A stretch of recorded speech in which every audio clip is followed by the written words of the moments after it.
Claire, Christ est ressuscité. Il est vraiment ressuscité. Christ est ressuscité. Il est vraiment ressuscité. Sœur Claire, vous allez nous commenter l'évangile de la nuit pascale selon saint Marc. Saint Marc, chapitre 16, versets 1 à 8. Le Shabbat passé, Marie de Magdala, Marie, celle de Jacques et Salomé ont acheté des parfums ou des aromates pour venir oindre le corps de Jésus. Alors la première chose qu'on remarque, c'est que Jésus a respecté le Shabbat jusque dans sa mort. Le samedi, le Shabbat, Jésus est reposé dans le tombeau, la porte du tombeau, la pierre du tombeau avait été roulée, les femmes ont respecté le Shabbat, tout le monde a respecté le Shabbat.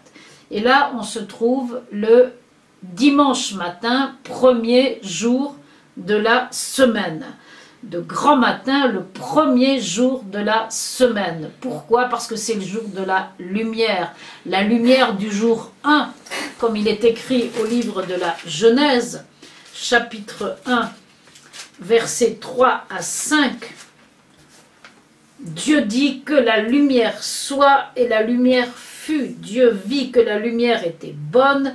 Dieu sépara entre la lumière et les ténèbres. Dieu appela la lumière jour et les ténèbres nuit. Il y eut un soir, il y eut un matin, jour unique, qui est en même temps le premier jour de la semaine. Jour unique parce que tout a été donné ce jour-là et le reste c'est un développement de ce jour unique, appelé aussi premier jour. C'est pour ça que Jésus ne pouvait ressusciter que ce jour-là, premier jour de la semaine, jour unique. Les femmes, donc, trois, elles sont trois, parce que bon, pour Dieu, ça va par trois, Abraham, Isaac, Jacob, Pierre, Jacques et Jean, Marie de Magdala, Marie de Joseph et Salomé.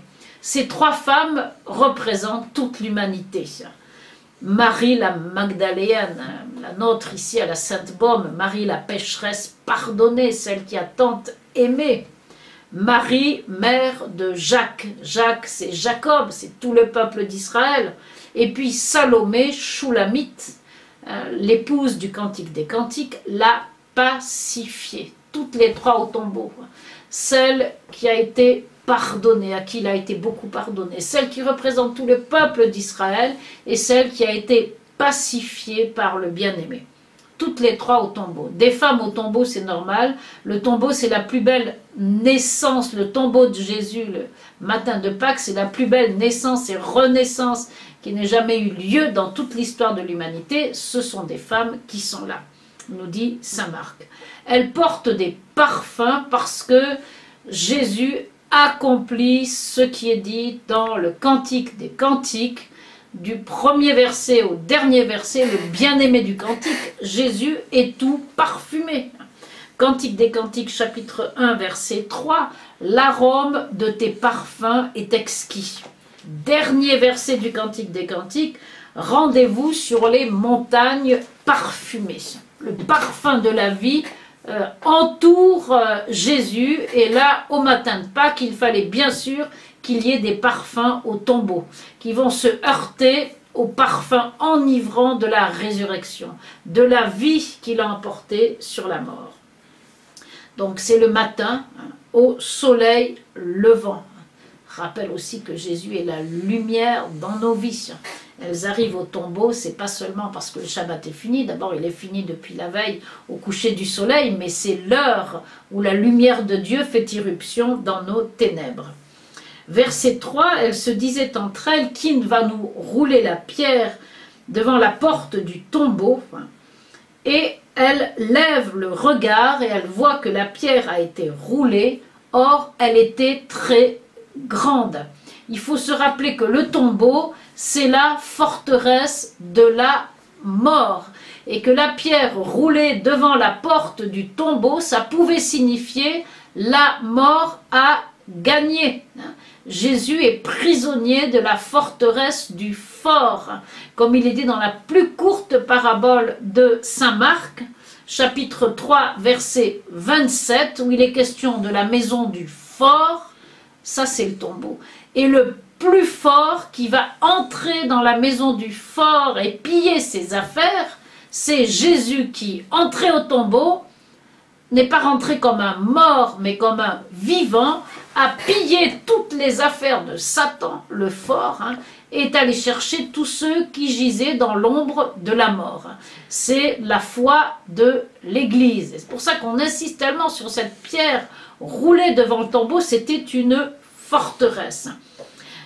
Voilà ce que dit une hymne ancienne à propos justement de ce tombeau et de ce qu'il représente. C'est une hymne pascale, bien sûr. Louange à toi, Christ Dieu, espoir des hommes, résurrection de ceux qui dorment.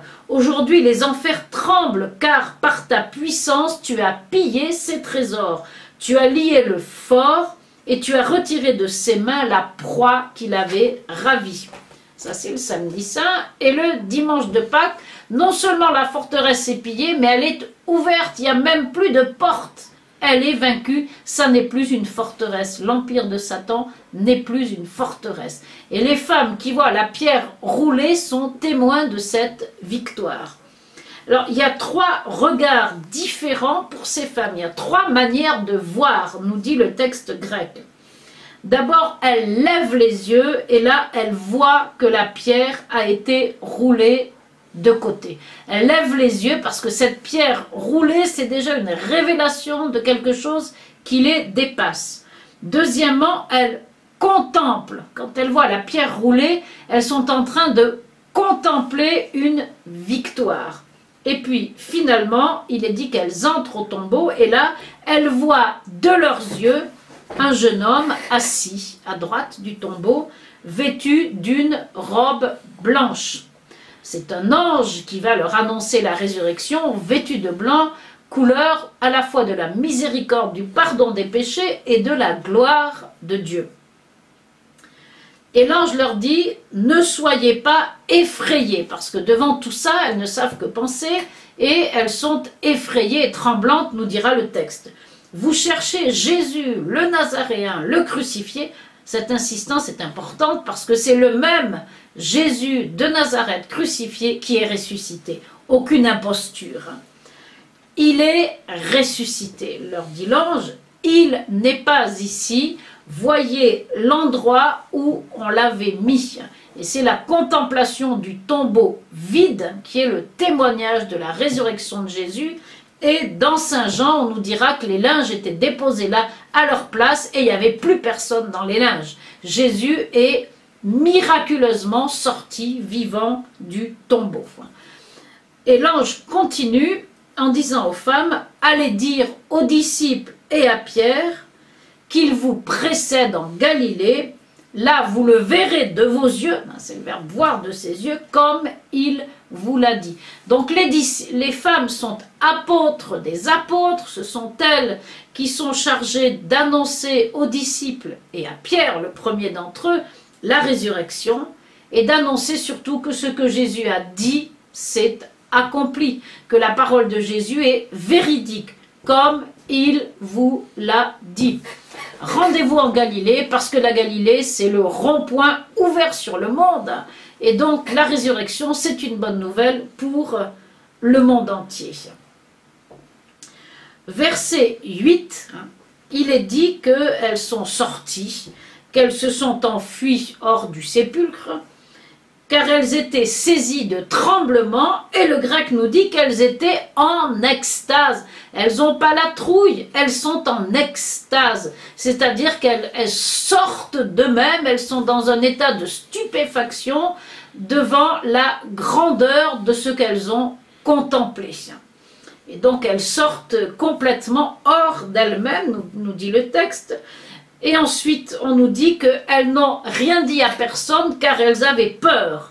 Je regrette infiniment cette traduction. Elles n'avaient pas peur, elles étaient dans la crainte de Dieu, ce qui est tout à fait autre chose.